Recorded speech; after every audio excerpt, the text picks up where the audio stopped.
It's crazy because AI can take your story and tell it better than you can.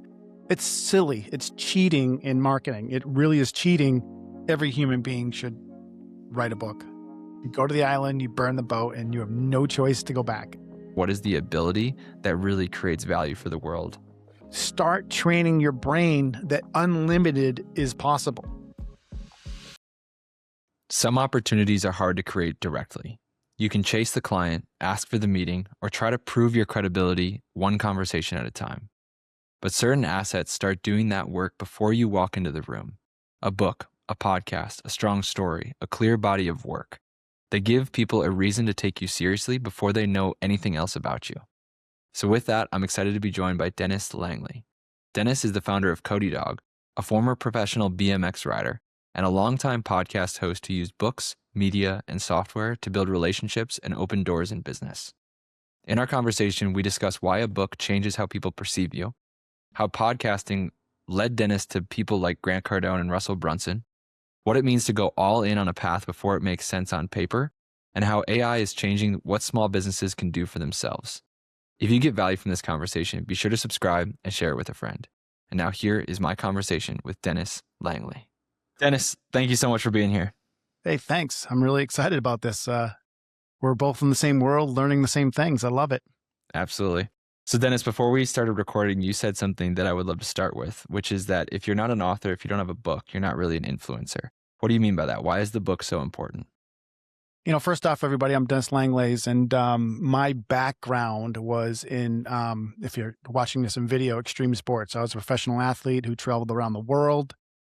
And ironically, at the time, I wanted to be the best bike rider in the world. I wanted to I didn't care about the fame. I didn't care about my sponsors. I did care about my sponsors, but I just wanted to beat the next guy next to me, right? Not knowing the position I was in and or in now with the influence that has or the impact, whether it's in sponsorships or sales or whatever. I didn't look at it from a marketing standpoint. I looked at it from a competitive standpoint. And to know that now, I wish I could have did that career all over again because I would have been making many more millions than I did. Then I went on to podcasting and I realized that I'm interviewing 300-400 people that have books. And I'm going to be honest, a lot of those books were not really that nice of books. They're like 30-page books that they kind of wung together. They weren't quality. And I was like, this is still influencing me. Like, hey, they wrote a book. It's impressive, right? And I was just telling this gal on a date the other day, it's like, I wrote this book. I'm going to hand it to a possible client. They're not going to read the book. They're going to look at the book. They're going to go, oh my God, this is really awesome. Wow, it's a hardcover book. And they're going to sign up with me. So continuously being at all the podcast things, I used to be affiliated with ClickFunnels and all these people. I realized that I should write a book. So I took the time to do it. And having that book, it's silly. It's cheating in marketing. It really is cheating.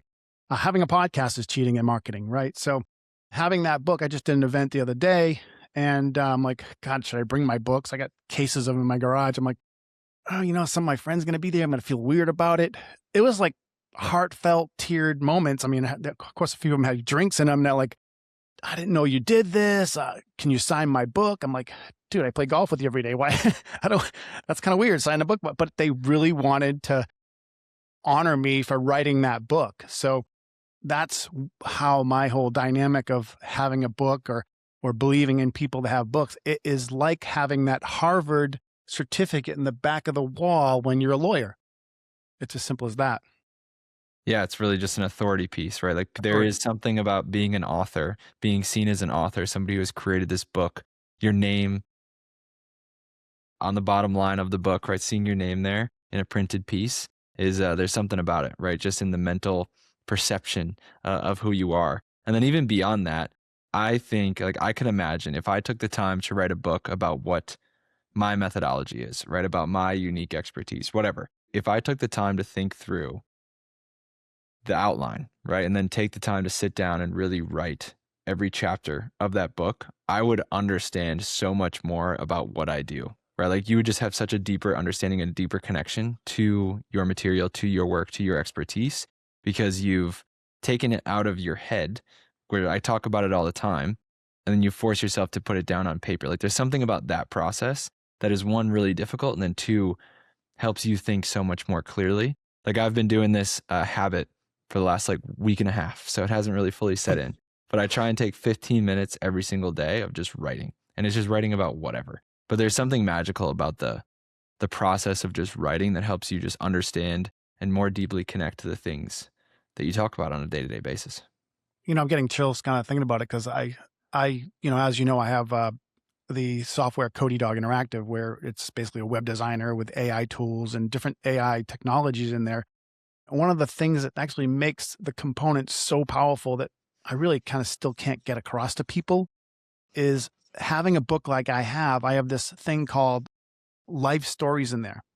And basically you drag your PDF into there, and it now breaks all the stories of what you wrote about in your book into marketing material. So if I go to create an email about my social media poster, it then goes and goes, of course, there's the whole thing, right? When you're selling, there's my backstory, the problem you're trying to solve, and blah, blah, blah. So it'll take my outline of my book into that consideration to write that marketing piece. So I'm sure you did some research on me. You can kind of see some spots of my BMX career or my mom cooking or these different things that kind of integrate into the stories. And so if you are, considering trying to write a book out there, it's just not something you could just hand to somebody. But now in this day of AI, someone like Aaron can take your book and throw it into these kind of algorithms and create this place. Like it's crazy because AI can take your story and tell it better than you can and turn it into a marketing piece. So Right. I think that having that book is not just a book itself. It's like, I'm actually going to rewrite mine here. So, and I actually created like this little recording thing that I'll just talk into it and it just generates a new story in my software. So, I got a new story. I'm walking at the beach. I'm, checking out the shores, and I got this thought that comes to my head. I just quick record my thing. AI records it, rewrites it for me, puts it in my story bank. And then when I go to write an email or whatever, it's always in there. So if I go to write a book again or whether all these stories are in there to create that, it's incredible. It's incredible. That is incredible. Yeah. And that is another side of having a book where it is such a rich source of context about you and what you do, right? Like if any AI output is only as good as the context that it has, right? So if you have a book where you have captured your methodology, your expertise, your stories into that book, and then now you can use that book as the foundational context for any AI system or any AI tool that you're doing, especially if you're going to be using that AI system or AI tool in your marketing. It's just such a valuable asset across so many different dimensions. 100%. 100%. We could spend 2 hours on this podcast talking about how valuable it is. Then it's thinking through your thoughts, right? Having this ledger of your life. Yeah. When you go to meet a new person in a relationship or a new business, it's like, you just look my book up and you got my whole life story. So. Yeah. So tell me about your book. Like, what's the title? What did you? So I went with the name, The Cause of Accomplishment. And with my background in sports and golfing and podcasting, I've noticed that things come into your life. I don't know if you've ever heard of the butterfly effect, but when you let things come into your life and happen, they kind of happen. One that just stands out is I was doing a podcast one day, and I went to this friend's grand opening of a cryotherapy thing. I was like helping him with marketing, and this guy kept on talking to me and bugging me. It was like kind of annoying. I'm like, but I'm busy. I'm trying to take pictures, and I just said, this year you're gonna listen to people that are around you and stop and not be this person that's something's coming to you right now. Stop. So I did. I caught myself and got to talking to the guy. And later on, my friend goes, that guy's a billionaire. He invented email. Like the whole email we look at, like my email in front of me, he invented like the integration, the early integration of it. And I'm like, of course, oh my God, this is crazy. And we kind of started becoming friends. And I'm like, hey, I got a podcast. I'd love to have you on it. And if anybody wants to look it up, it's Lee Stein. So he was on his way came to my house. I'm like, wow, So I'm like, all right. So this guy's coming to my house, and I'm like, that morning I'm kind of going, God, I'm getting so busy here. I'd love to have an intern. And he calls me up. He's like, I'm on my way. If you don't mind, I'm bringing somebody that might possibly be an intern for you. And I'm like, what's going on here? Right.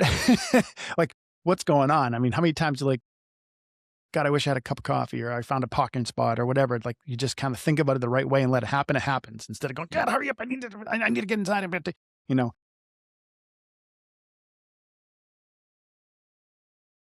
it was basically around SEO and so on and so forth. But I used my life stories to talk about my life and how SEO is very similar. So when you're online getting ranked in Google, it's like owning a property in La Jolla. I live in La Jolla. So if you own a property in La Jolla, you're doing pretty good. If you own two, you're helping the value go up and you're positioned in a certain place. So being positioning and influencing, being positioned in SEO and being positioned in real estate are all the same thing. So, wow. Yeah. Yeah. And if you open yourself up to say yes to the opportunities that come across your, experience, right? If you just kind of open yourself up to a solution, or if you, I don't know, you just aren't so closed off. It is, I don't know how the right way to put it into words, right? I haven't sat with it enough. I mean, you're doing this podcast, right? Something brought you to be doing this, to where it's working for you in your life and making, how many connections? I mean, I don't know how many podcast interviews you're going to be doing today, but now you and I are connecting, right? We're connecting right here and now, and you're probably going to call me up in a week, or maybe even after this podcast, we're going to have like a 2-hour conversation. Oh, that was so awesome. We had a great time. Oh my God, I didn't know you were doing that. And here it is. Like, I didn't know you 20 minutes ago. You didn't know me 20 minutes ago. And you're like, wow, this guy's in my world, Yeah. We can help each other. Right. For sure. The podcast is an amazing vehicle for building those connections. And it is a wild story on how I got the idea to start doing this. It was literally just at an event, listen in on this guy's presentation, and then again, for some reason, just kind of got up, talked to him after. Then that led to us going to get tacos together after the event was over. And then we got to talking about our businesses. And then he was like, hey, I think using a podcast to connect with potential clients would be a great thing for you to do. So it's just like all, in just hindsight, it looks random. Yeah. Right. You let it happen. Right. Right. Yeah. It's pretty incredible. And I've been reading, I just finished this book called A Return to Love by Marianne Williamson. And yeah, the whole idea is that if you can just surrender, right? Kind of surrender control, and then just kind of try and be in the present moment and ask for help, like from, whatever, a higher power of some kind. Yeah. It's been pretty incredible if you can intentionally put that practice into your life of calling for help to some higher power, whatever that looks like to you, how immediately and how much it starts to just show up and appear in your own life. It's miraculous. It's crazy that we kind of don't do it every day. And in my book, I have this thing called treasure map mode that I talk about, which is basically this kind of outlined. And it's like, why don't we do this all day, every day? And I guess because there's so much energy that goes with that, right? Because when you're in that mode, it is definitely takes a lot of energy out, because a lot of good going on, a lot of whatever going on. I guess that we just can't do it every day. Like, I just played golf 4 days in a row. My body is sore. I'm like, do I want to play golf every single day? Yes. But reality is your game will start going down because you're so sore and you're starting to practice things the wrong way. So you kind of jump into that moment in your life that's very executable, right? And then kind of come back out of it and settle into world. So, right. Yeah. Amazing. We could talk about that stuff. And it's been really weird how, weird, whatever we want to call it, but like this kind of conversation of the, metaphysical or the ethereal or the, existence of some higher thing that's kind of the orchestrator. And if we can just surrender control to something like that, like good things will start happening, right? The universe is on your side or whatever, and will bring these amazing things into your life. It's been coming up in like every single podcast conversation. Oh, really? Yeah, like for the last 2 months, which is amazing. Like, I love it. And I'm trying to, I'm working to get better at intentionally doing that, whatever. I mean, in accordance of that. I'm going to turn my video here. You can see another, he's not on that wall, is he? Oh, he's on this wall right here. Let me, 1 second, let me grab it. My podcast got me on this guy's show here. I don't know if you can see it. Oh, yeah. Do you know who that is? Grant Cardone, yeah. Grant Cardone, right? And because of my podcast, I was invited to be on his show. You can count on 2 fingers how many people invited on his show, Ask for Pro. And it was all kind of all this whole thing. I was broke and I got invited. I had to take my mortgage money. I got this opportunity. I got to fly to Miami and go on this show. And I'm like, I'm not sure if I even told my dad the right way. I kind of like, because he would have said, no, don't you spend the money, because he wouldn't understand the opportunity, right? But I can go on this podcast right now and raise that, right? That's like writing a book. That's like having a book, right? Instantly you go, wow, that dude's been on Grant. If you know Grant Cardone, he's like, that's why he's been on his podcast, So, Yeah. Immediately what I thought. I looked up, I Googled your name. I saw that podcast. I'm like, oh, Dennis is legit. Yeah. And right here, I got this on my wall. I don't know if you could see me, but Wow. Yeah. So, all these are book trophies, right? So whether it's a book or being on a podcast or anything, you definitely have to utilize it. And I know you help people utilize that and work with them on that ways. Do you have some good stories that you've got some great results from people helping them there? Yeah. I mean, what originally got me into it was my own personal experience. Like I've been a voracious reader since college. I have no problem consuming like reading books. Like I burn through books, highlight, bend page corners, really engage with the material, never have any problem reading the book. But you don't really get any transformation by consuming the content. You have to actually do the work that's assigned to you in these books, right? Doing the exercises, doing like taking action in order to get the transformation. So I started building these companions, these AI companions for me, just for me, to help me do the work that I'm being told to do in these books. And the first example of that, the first iteration of that was this book called The 5 Types of Wealth by Shahil Bloom. And one of my favorite books that I've read in the last few years, highly recommend it for everybody. The main thesis of the book is that society places way too much emphasis on only one type of wealth, that financial wealth is the only scoreboard for life. Like how well you do financially, the number in your bank account is the only scoreboard for life. And he argues that there's 5 different types of wealth that make up the scoreboard for life. There's financial wealth, there's health wealth, time wealth, mental wealth, and social wealth, right? These are the 5 different types of wealth. And I'm reading this book and I'm absolutely loving it, just burning through it. And the first chapter, I believe, is about mental wealth, something like that. But the first chapter, the first exercise in the book is finding your ikigai, right? The overlap between what you love, what you're good at, and what the world needs. The overlap between those 3 things is your ikigai, or in Japanese, that means your reason for being. And I'm reading that. I'm like, I want to find that answer. And I'm just sitting there with a notepad and a notebook, just being like, okay, he had some prompts in the book that you could answer. And it's just like, I'm really struggling. So I was like, screw it. I had just been learning how to build all these custom AI tools. So I built one for myself that then guided me through the process of identifying what I love, what I'm good at, what I think the world needs, and finding the overlap between those 3 things. And actually led me to doing what I'm doing today, which is that ikigai is what I'm doing today, which is building these custom models for impact to help scale the transformation or scale the impact of the books that my clients write, right? Just helping to do that. So then, I've worked with a bunch of clients since, and it's been just amazing, the reception of these things. And I truly believe that every single book that assigns work to their reader in the future will have an AI companion that's designed to help the readers of those books engage with the material, do the work that they're assigned in the book. Yeah, like I just 100% I see that being, like there's no doubt in my mind that that will be the case. Like Amazon is already doing something where with every book on Kindle, they're going to have like a little AI companion, like a chat bot that you can kind of ask questions of. But what I'm doing goes a little bit further. There's no doubt in my mind. Like I think we're going to reinvent the way that we read and consume books. And I'm really excited about being a part of that. But yeah, I'd love to go back, Dennis, to you talked about the moment before you went on Grant Cardone's show where you were broke, right? You had to borrow some money from your dad in order to even make the trip.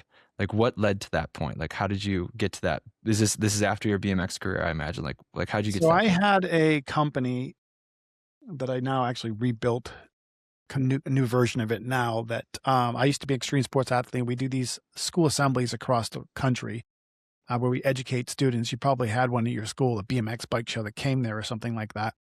And I had sold the company for pennies on the dollar because it was just basically a long story, a lawsuit that happened with a friend of mine that I merged with. And I wanted to go back to my old version. We merged our companies and it just wasn't working for me as much as it was working for him.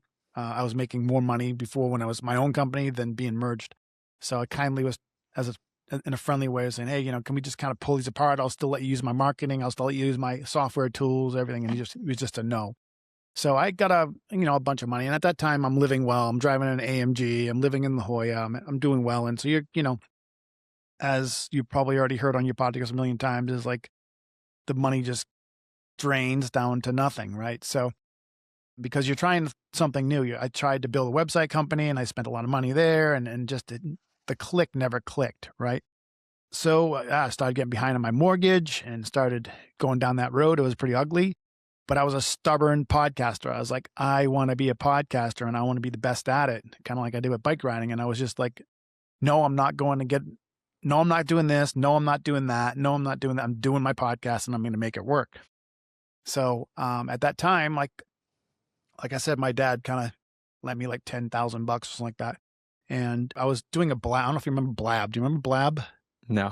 So Blab is, you have like 4, 5, 6, 10 people on a video conference all together, kind of like Zoom is, but it was one for podcasters. So you would go on there and like do a 4-person podcast. So I was doing this at the time. I was like, I got to make my podcast kind of stand out and be ridiculous in some sort of way. So I'm like, I'm going to do a 12-hour long podcast, 12 hours on air for 12 hours. The only thing I'm going to do is go to the bathroom. So I scheduled 4 people every hour for 12 hours. So I interviewed some like 36 people or something crazy. It was crazy.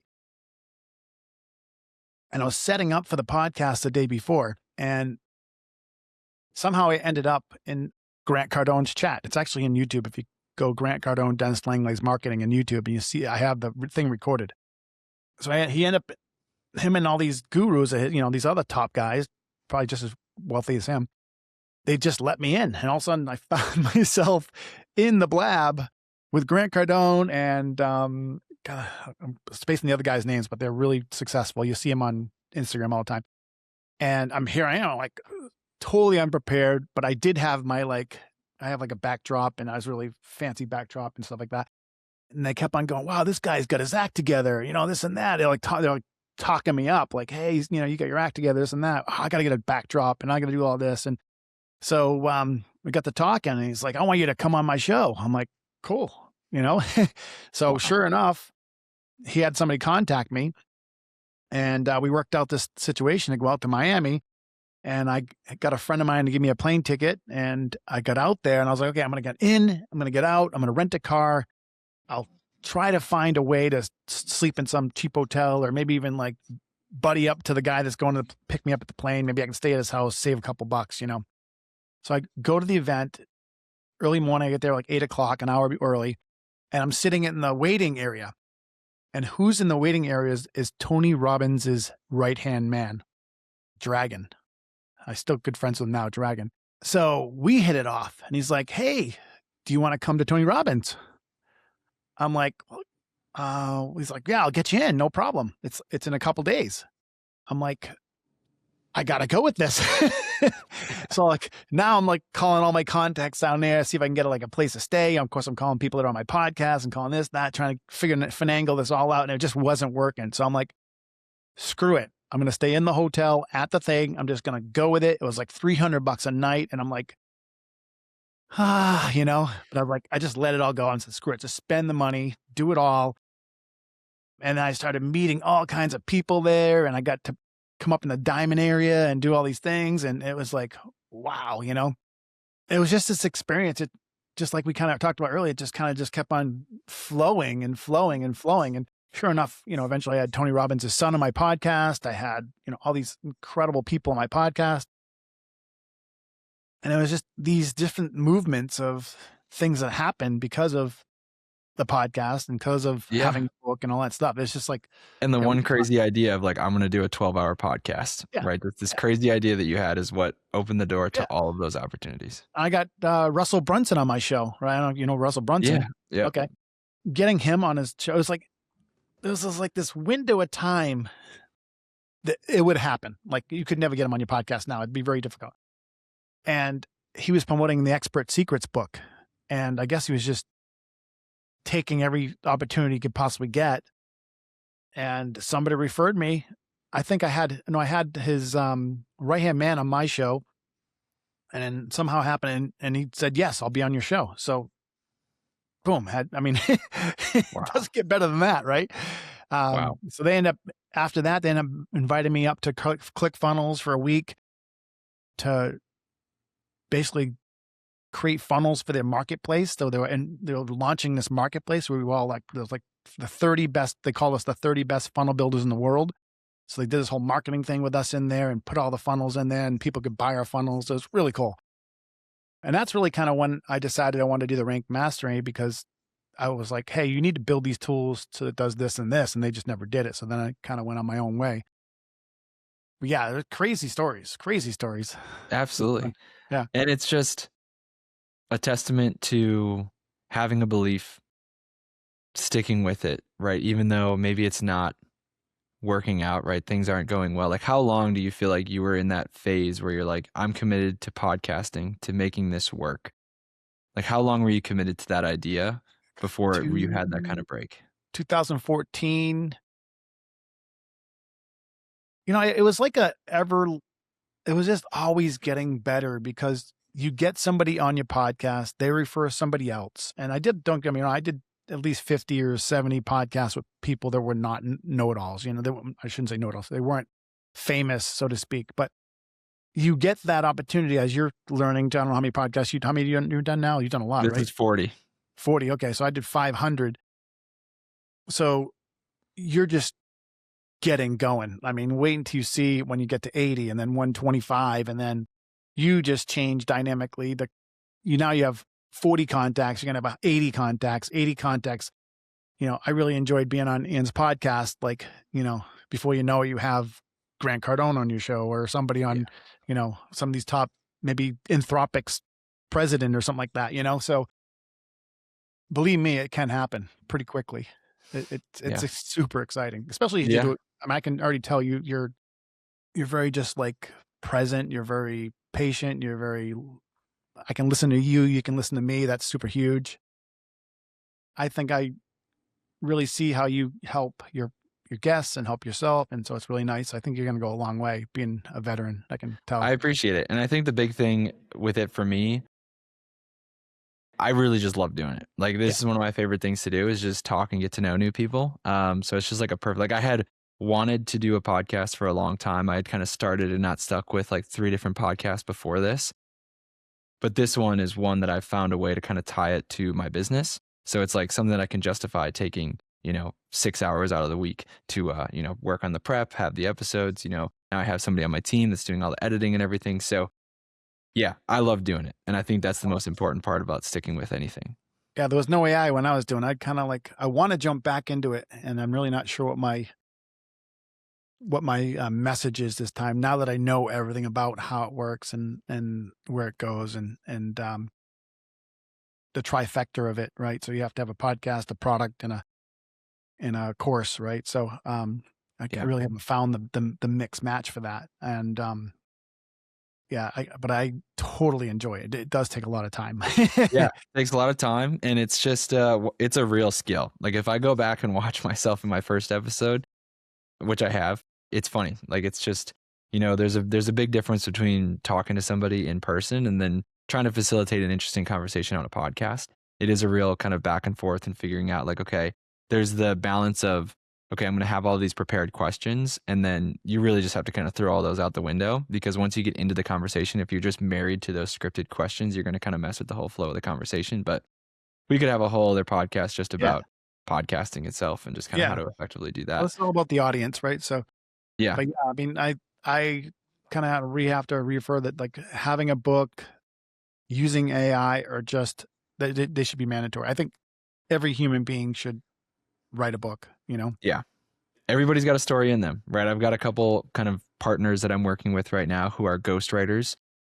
There are services out there, like, if you don't want to actually do all of the work and, writing on your own, there are these ghostwriters that can work with you to interview you and help pull the story out of you. Like, they're storytelling masters, and they can interview you, listen to your story, find those nuggets. Like, one of the partners that I have, his name's Sean Mabry. Highly recommend if you're looking for somebody you want to, maybe you feel like you have a book within you. He is one of the most eloquently spoken individuals as it relates to storytelling and writing that I've ever spoken to. It's really impressive. But he will work with you to help uncover the story within you. Like he calls it the battles that you have won and the medicine that you have to offer to the world. He will help pull that out of you and then compile it into a good book, like a really great book, and work with you through that entire experience. Whether you want to do the writing yourself, you can do that with him, or if you want him to take over all the writing, he'll do that as well. But yeah, I 100% agree. Everybody has a unique story to tell in them, and then everybody has just a unique contribution and a unique gift to make to the world, right? Some divine spark, like a reason for them being here.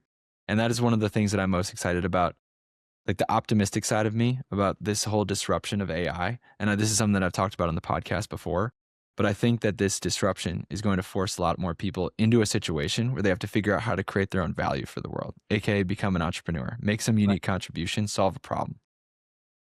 So I'm really excited about that. Yeah.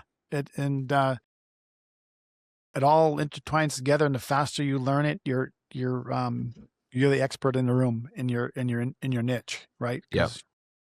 I mean, some people just are natural, live by referral kind of people, and others are just natural marketers. But if you, regardless, having a podcast, having a book, and utilizing that book for marketing is just bar none the best. I haven't even tapped into the marketing of my book compared to what some people do. It's just phenomenal. So absolutely. And what a previous guest, Brian Wright, talked about, he was one of the ghostwriters that I had on the show. It doesn't just end with the book, but you should then be utilizing the book to unlock other opportunities like speaking engagements, podcast appearances, workshops that you host, courses that you create, consulting services that you offer, right? The book is just the foundation of all of these other opportunities. And it's the process of going through and writing the book that, one, will help you think more clearly about what you do, going back to what we already talked about at the beginning of the conversation. And then two, will establish you as an authority, right? If people see your name on the cover of a book that you wrote, it's just an automatic authority placement, 100%. So what was it for you? Like, why were you so committed to the idea of this is after your BMX career. Why were you so committed to the idea of like podcasts? Like, why did you say no to every other opportunity? Why was podcasting the thing that you wanted to do? So kind of as I alluded to before, I did not realize my position as an extreme sports rider. Even today, many years later, it pisses me off, actually. So I'll go speak at a podcast conference, right, and get on the stage and talk, and then the guy next to me will go, well, you're not telling about your BMX career. And all of a sudden, I get off the stage, and they don't want to hear about me as a podcaster. They want to hear about me as a BMXer. I'm like, I'm not here to be a BMXer. I'm here to be a podcaster. Like, I want to be as good as I was on BMX in podcasts. I want to be the number one guy, kind of thing. So it kind of pissed me off, actually. But but just recognizing that, wow, I left, that on the table, and I recognize that having a podcast can do that. And I got pretty good at podcasting. I've got many testimonials on how you just talked about is getting people to unravel their story, right? Really, share the unfortunate situations of almost losing your house, or share unfortunate situations of them having a drug problem or whatever they have or whatever. And then also they overcame it over and over and over again. We all want to feel like we have somebody else out there struggling just like us. I think that's the existence of human beings. Like there's some good looking people, but they struggle with other things. There's some people that aren't so lucky with that, and they struggle with other things, but we're all created equal, and we're all looking to each other to affirm that, yes, I'm struggling too. You're struggling too. Yes, I'm struggling. I don't know why we do that, but that's where bonding comes is you listen at a bar, and most people aren't really there. If they're talking about success, it's really shallowly talked about. There's no passion in it. But when people are talking about a relationship or trying to overcome something, it's where people bond. And I think that's just the only thing left in human existence is that. And I think that, having podcasts are a good part of that. So good part of helping that. Yeah, absolutely. Yeah, we all just want to relate, right? We want to have a relationship where we relate with with other people and not feel like we're alone. And when you hear your story represented in somebody else, and then they have the roadmap of how they started where you were, and then they got out of it. That's what we're all looking for, right? Yeah. We wanna find that roadmap, that next step, like that what we need to do in order to make the change in our life that we want to make, Yeah. right? And that is in other people, right? There's no matter what situation it is that you are in, there is somebody else out there who has been there and gotten to where you want to be. And if you can find that person, find their story, you can then use that as a model for your own life. And I do hear a lot of what your journey and what your story, like what you went through. I hear a lot of that in mine, right? Because like for me, I am doggedly committed to this idea of using AI, like building AI companions for books, right? Like I am doggedly committed to that, right? I've had so many other projects. There's so many opportunities as it relates to AI implementation and AI use cases for any one kind of business. Like you can pick any one kind of business, a podcaster, a residential electrician. You can take any type of business and you can identify a dozen different use cases for custom AI tools or systems that could be great for their business, like literally anything. But the one that is like lights me up is this idea of building AI companions for books and for authors. Like I just am so committed to it. And it's probably been, at a detriment to the short term. So I had a marketing agency for 4 years that I was building with a friend of mine. And I exited that last year, and I've been like a year into building this business. And I've probably left a lot of money, a lot of opportunities on the table because I'm so committed to this one idea. So yeah, All like in, baby. yeah, exactly. So when I hear you just being, all in on that idea of becoming a podcaster, seeing it through, finding success, it pushed you to the limit, right? And it wasn't until you were at the limit that the opportunity then opened up for you. And I find that just super inspiring. Yeah. So I really appreciate you sharing that. So I don't know if there's any more insight that you can glean or share on, like you were pushed Yeah. to the limit. You were pushed to I your might, last dollar. yeah, one thing when you're saying that is burn the boat. You ever heard that term? Yeah. You go to the island, you burn the boat, and you have no choice to go back. You have absolutely no choice. There's no extra boat, right? I'll never forget standing on my back porch one day going, wow. I had just gotten some traction in something, and then I got served some papers, like some cease and desist stuff. I'm like, ugh. Like, I'm just getting beat up with hammers, nails, guns, bombs, everything. And I'm like, I just look at this guy. I'm like, oh my God. And then another day where I'm like, I got to mail in my taxes. I didn't even have 35 cents in money to get the freaking stamp, So granted, I do have a house in La Jolla. So it's not like I'm not, folks, I'm not poor, but I was, asset rich, but money poor. Right. So of course I could have sold my house and live somewhere else and retire. But when you're not cash rich, you don't have the 20 cents in your pocket or whatever. Yeah. But yeah, just overcoming them. I guess that's why my love golf right now is like every day I get so good, and the next day it's like you can't even hit a ball straight to save your life. Yeah. It's the best game. Yeah, I love it. Golf is a beautiful game. If you're ever in Arizona, hit me up. We got to play. Oh yeah, Yeah. I love Arizona golf. I used to go there a lot and play. So Yeah. over in the Desert Curling, golf is a unique kind, right? It requires a lot of precision off the tee, and then once you're off there, you can go low, which is fun. A lot different than I'm from Wisconsin originally, which is amazing. So, Dennis, thank you so much for your time. I have a couple more questions for you. yep, go ahead. So, shifting into more of the AI conversation, because I know this is your like a realm of your expertise today, right? And again, before we press record, you talked about the idea of how you have spent years building this platform in Codie Dog, and now you see this is something that people could just rebuild on their own with Claude in like just a few days. So you're feeling that disruption, like you're being disrupted by the technology that you were using and offering. Like you're kind of almost disrupting yourself now in this world, which is required, right? If you want to stay alive, you need to be capable of disrupting yourself, right? You read this in all of the successful stories of the greatest businesses that have ever existed, right? You need to be willing to disrupt yourself. So what are you seeing? Like what is the decision-making process, the process that you're going through with your business in Codie Dog? Like where are you thinking that you're going to take it, right? Are you going to continue to build out the Codie Dog platform, sell and promote that platform, or are you going to make a shift into offering a different kind of service now? That's really something that's kind come up in my head every single day. In fact, even today, I'm like, what's my next marketing plan of how I'm going to go about this? So as I alluded to it before, I was kind of in the SEO space, and I'm like, I started selling it. I can sell it like crazy. I'll do webinars. I'll do all kinds of things. I could sell people on it. But the issue I was running into is I kind of felt like a snake oil salesman, because I'd create a page for them or pages and I'd get them ranked, but they weren't getting business. So not everybody benefits from SEO. So although I was successful at getting these people ranked using AI, of course, and then it wasn't happening. So now I'm trying to reverse back to Codie Dog, but then now, I've been using Claude now for, I don't know, 4 months, 5 months.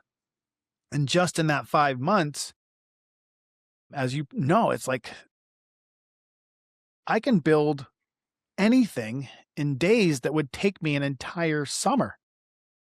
It's still kind of like, wow. And it does it really, really, really good. Can you imagine building a web page now? Like, I mean, it takes 2 minutes, to build it, maybe 5 minutes to build a really good one. And it was $7,000 to $10,000 to $15,000, a year and a half ago. So I'm still comprehending what's going on and what my positioning is on this. I kind of feel like, okay, I just got to maybe try to find more people that will benefit from SEO and go there, because I know I can sell that really good. Or I need to, like, I've got so many incredible social media tools that I've developed with AI, where you can post your schedule for like a month. You can automatically create your old images. Like, you can use like Grok, or you could use Claude and all these different things to create images, but they just don't do it right. I think I create a tool that does it pretty damn good with AI, a website kind of thing, interface, because I know what it has to look like, and I know that it could work for. So, but Yeah. grabbing people's attention for those things is tough. So, to answer your question, I am not quite sure. Like, Yeah. I'm kind of like thrown off guard a little here. I spent 8 years kind of building something, and now it's like, it's here. And it's like, I don't know. I don't have the question to that. It's AI is just moving so fast. It's so exciting. I'm going to work out. Let me build myself a workout app. Okay. I want to have AI create my routines based on my mood, have it create my meal for after, and I'm done in like 4 hours. Yeah. And it's an incredible app. You know what I mean? So it's like, I don't know. I Yeah. can't answer that question for you right now. I really can't. Yeah. Just still evaluating and trying to make that decision. But I think, I mean, props to you for for recognizing it, seeing it, that, hey, everything that I just spent all this time building, there's a better way for my clients or my consumers or my people that they could be doing this than the service that I offer. So now I'm going to try and find a better solution, right? Like, you don't want to be that snake oil salesman, right? You want to provide your audience, your people, with the best possible solution. Like, you want to be there providing actual value, not just catching people that maybe aren't aware of the other things that are available to them and then just selling them on what you have, right? So I think that's a really good testament to your character and who you are. And you're still trying to evaluate and figure out what that next move for you is going to be. If you were talking to a small business owner, like, where do you think that they should be using AI in their business today? I feel like that's a conversation that's kind of beaten to death. Yeah. I Yeah. think they should hire people like us to create a whole integration for them the way they want it, not the way Salesforce makes it, not the way Go High Level or ClickFunnels does it. I can do it any way they want at an extremely affordable price. But I still think there's still this, like, that people still don't understand what they can really get, Yeah.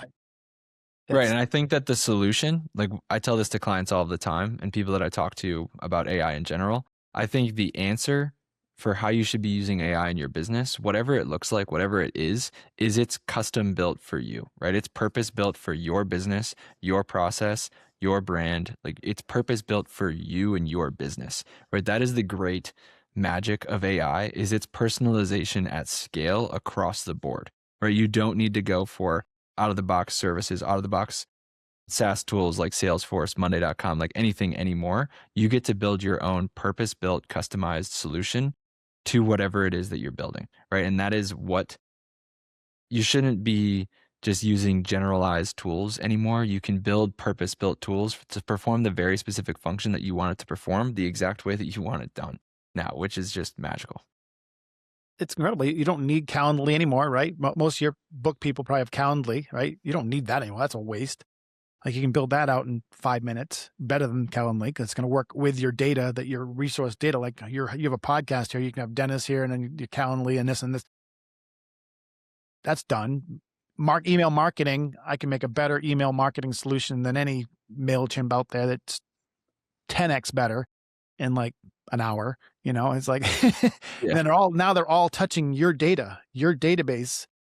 It's not like you had to export your database out there or API into it, and it just kind of doesn't quite fit anymore. Like it's like it kind of fits, but it doesn't fit.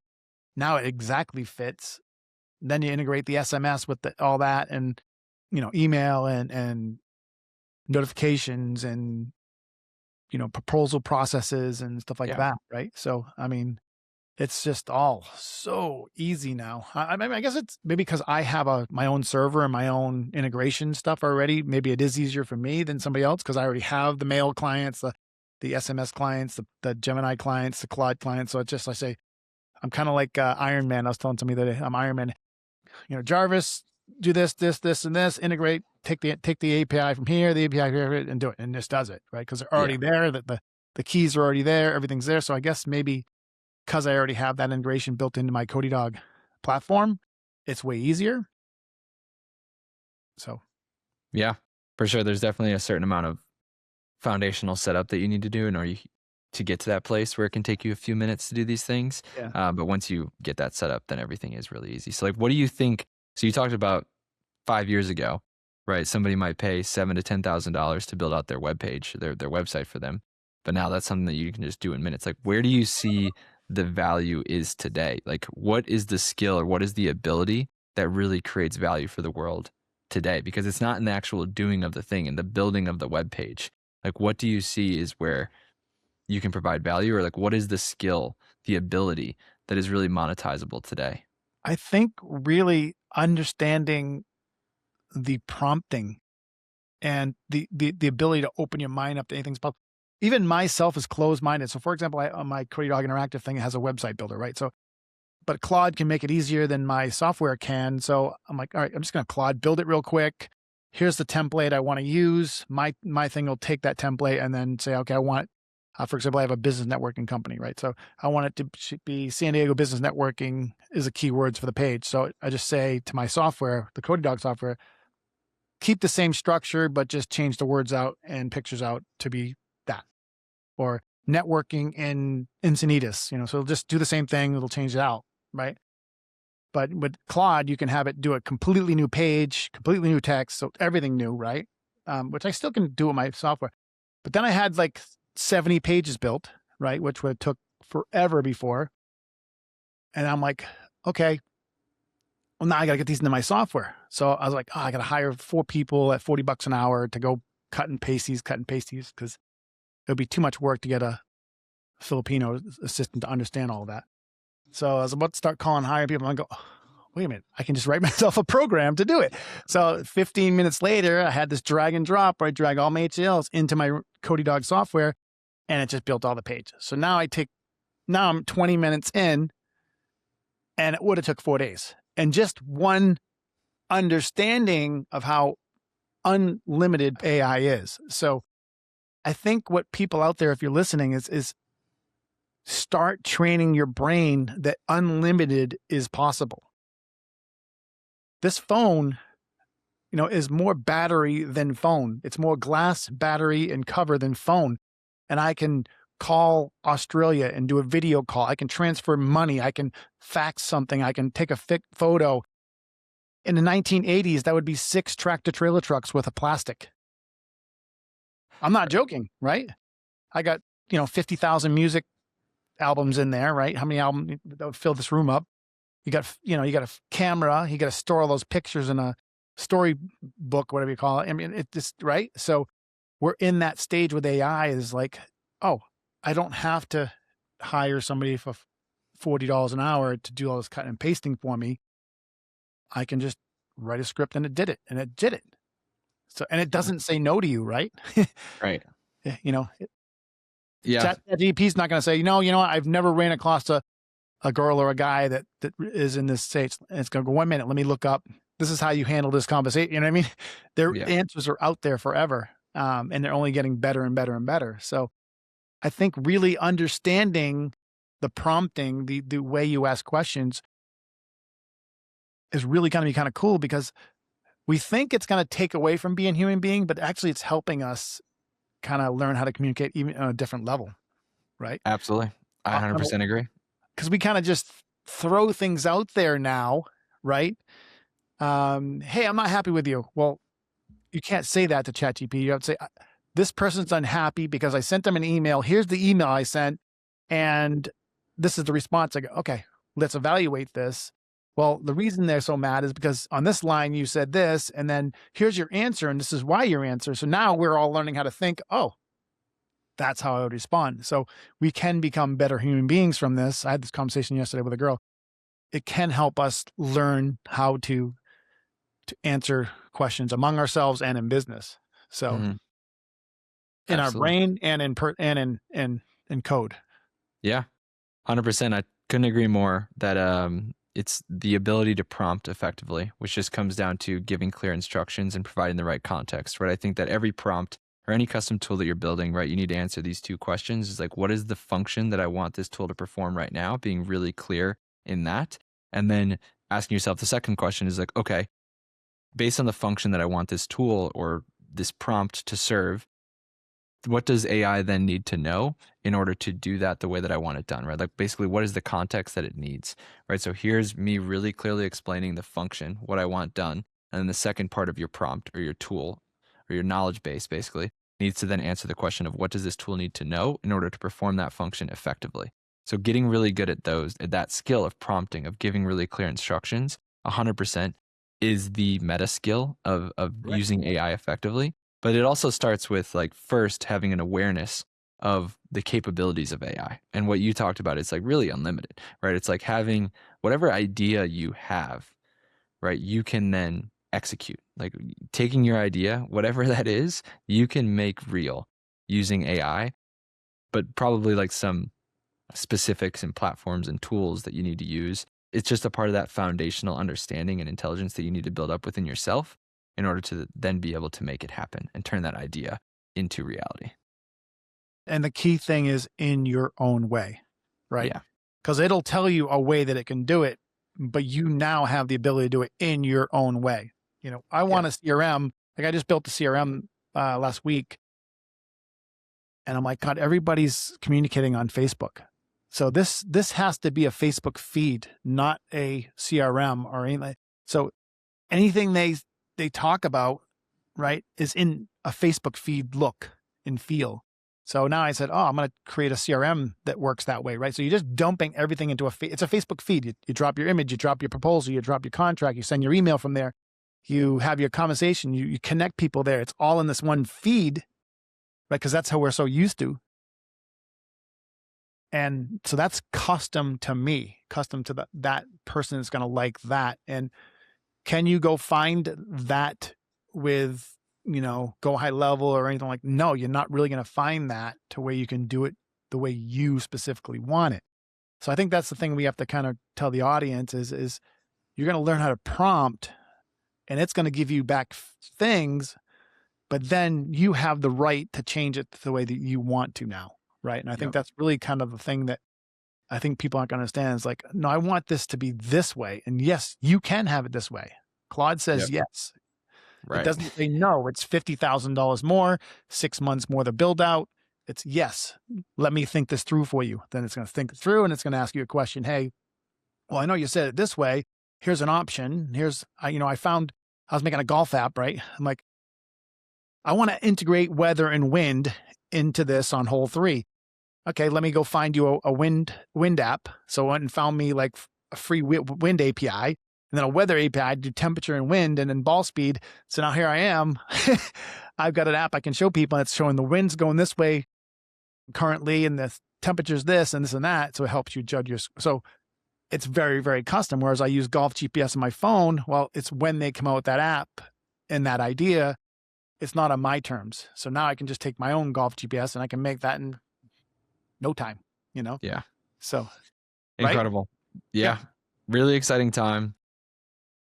I think people are still going through the process of really digesting it. And I think not everybody has all the time in order to learn these things and work on these things. So they're just kind of relying on other people That's to right. tell them how they should think about AI and what the future is going to look like with AI. And I think that a lot of people have done a really bad job, or not a lot of people, whatever. I think we as people building AI have done a bad job of really communicating what the bright side of the future of AI is going to look like and like what it means for the everyday person. Like I think the only narrative that people are like the everyday person is really confused as to or they just don't see how this is going to benefit them in any way. Right. So I think that's where this is creating a lot of like the backlash and just hatred of AI for most people, which is really unfortunate. But we're just kind of in this process of really digesting this technology and like what this means for us. That it's, but I'm really excited about the future that this is going to enable and the future that this is going to create for everyone. It really is. It's more good than bad right now. Really. I mean, I remember when first computers kind of hit, the internet kind of hit. Remember, it was like, oh, we're gonna have all these things happen, and spam and this and that, and we worked through that. When the internet first kind of had some speed to it, I remember all those things they were talking about they're gonna happen, and they happened in past, right? So the solutions came along. Obviously, we think that AI can be scary, but you still can't replace touching a person or communicating with codes or whatever. Things will just adapt a little bit differently, but you'll have certain ways to communicate that are a little different. There will ways to prompt your actions a little differently, ways to handle your business a little differently, but they'll still continue and be more effective.